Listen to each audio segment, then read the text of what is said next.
buy the best and relax. When you come down to the junior miners, you can make an unbelievable amount of money, but you have to work way harder. You have to have a higher tolerance for risk, and you have to be able to endure volatility. That's not the same as risk. The junior mining index can fluctuate 15%, the same way that you and I inhale and exhale. For me, that doesn't matter. It's all background noise. I don't care. But I've done it for 50 years. Most people, if they put $100,000 into a speculation and they wake up and see it down to $85,000, freak out. So people need to do some sort of self-assessment. Now, when you look at the junior miners as a sector, they're much riskier than the senior miners.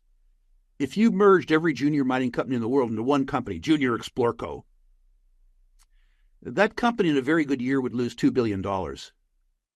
In a bad year, it would lose $8 billion. So how much should you pay for this sector? Should you pay 8 times losses? 12 times losses? In a good market, 20 times losses? You get the point. Before you invest, consider this. From 2000 to 2010, gold prices surged sevenfold. Yet the Philadelphia Gold and Silver Index saw a decline in free cash flow per share. Rick Rule emphasizes the importance of owning gold as insurance, but warns that not all gold investments are equal. Focus on high-quality companies like Franco-Nevada, Wheaton Precious Metals, and Agnico Eagle. Rule advises against spreading investments too thinly and highlights the potential of junior miners for those willing to do the research. I want to say 3 things because there are 3 asset classes. Own gold as liquidity and as insurance. Right. Everybody needs to own gold. Flat out gold. Don't confuse yourself with gold stocks yet. Right. Own gold and own it as insurance. Own it and hope it doesn't go up in price. Think about other forms of insurance. Life insurance. To get paid, you got to die, right? Think about gold in that context. Although I think it might go to 8,000, I really hope I'm wrong. So now we've done gold. Right. The major gold stocks, these are investments, but there's risk. You need to understand that these, while they're gold companies, are also companies. They have to be efficient. Let me give your audience a sobering statistic. In the decade 2000 to 2010, an index of the largest gold and silver mining companies in the world, the XAU, here's their performance.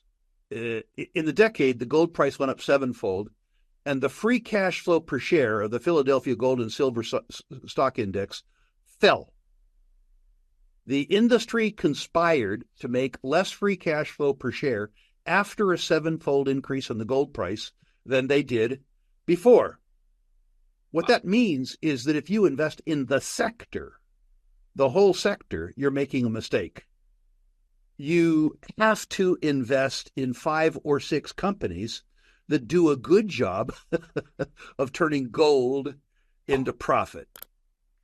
You have to invest, not speculate, but invest for the 5 or 6 year term. Those names probably should include the best of the best. Ironically, by the way, the best of the best won't be the best market performers. The marginal ones, the nonsense ones, will be better speculations. But for investors around the gold price theme, you want high-quality companies. You want Franco-Nevada. You want Wheaton Precious. You want Agnico Eagle. Mm-hmm. If you can be a bit more speculative, you want the 2 big producers, Barrick and Newmont. And that's probably what you want. You want 5 or 6 or 7 names. If you're prepared to work harder, I can teach you how to expand your portfolio.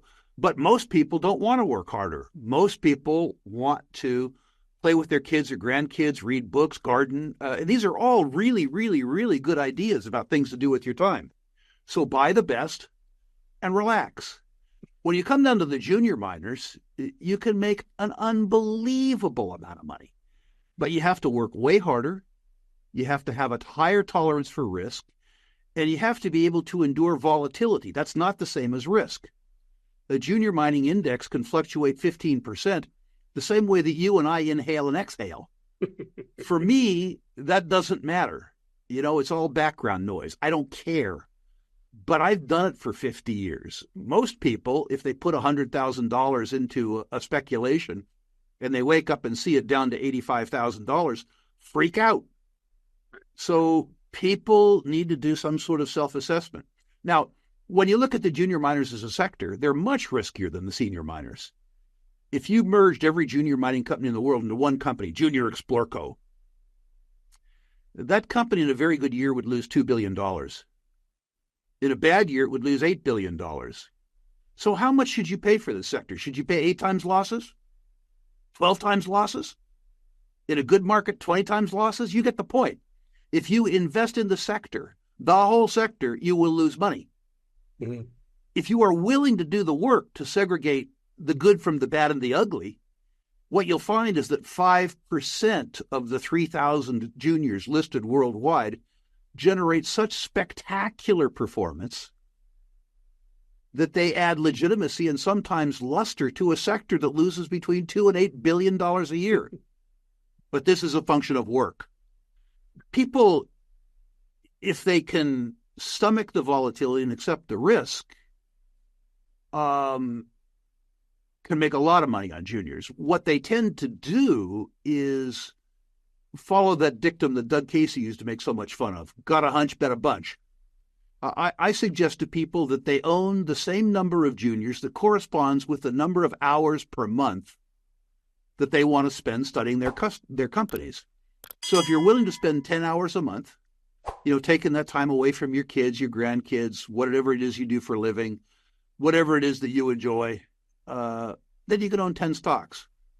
Sean, I've now graded over 80,000 portfolios in a service that I'll talk to you about later. And one of the things I've learned is that most people own way too many stocks.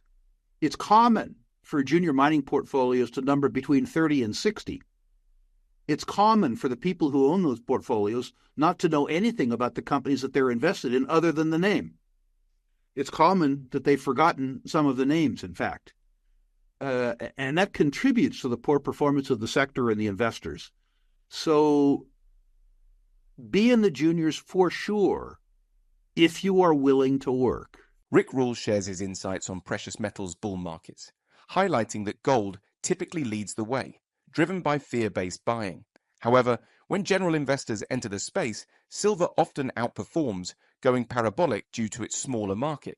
Rule recounts the dramatic rise of stocks like Silver Standard and Pan American Silver from mere cents to over $1.40. He advises using risk-tolerant capital for silver investments, noting that just 2% of his portfolio in silver stocks could potentially grow to 20-25% in 5 years. My experience has been that a precious metals bull market is always led by gold.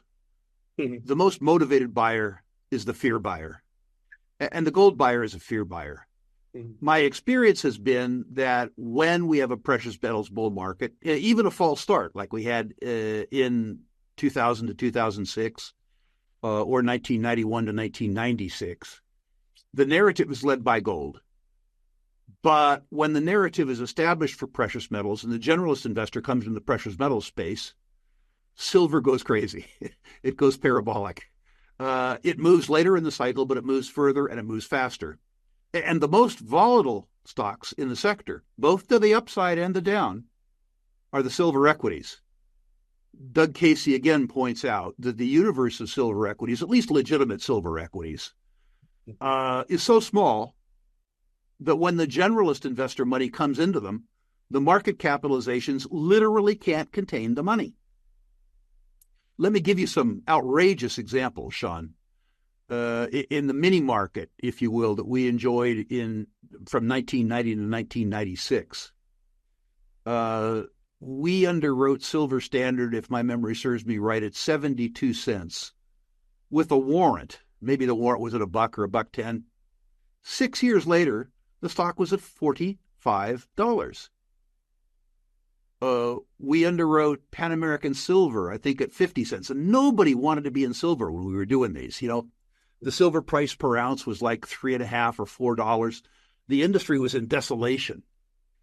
After 6 years, Pan American Silver was also trading above $40. Uh, that's the reason that you do this. You don't use money to speculate in silver stocks that you had set aside to pay for a child's college education. That isn't what you do. You use money that is in an account that you can afford to lose a lot of, and you use money that, if you are exposed to volatility that's up and down 15%, doesn't cause you to lose sleep. I'll quantify it for you, Sean. I have about now 2% of my portfolio in silver stocks. Mm-hmm.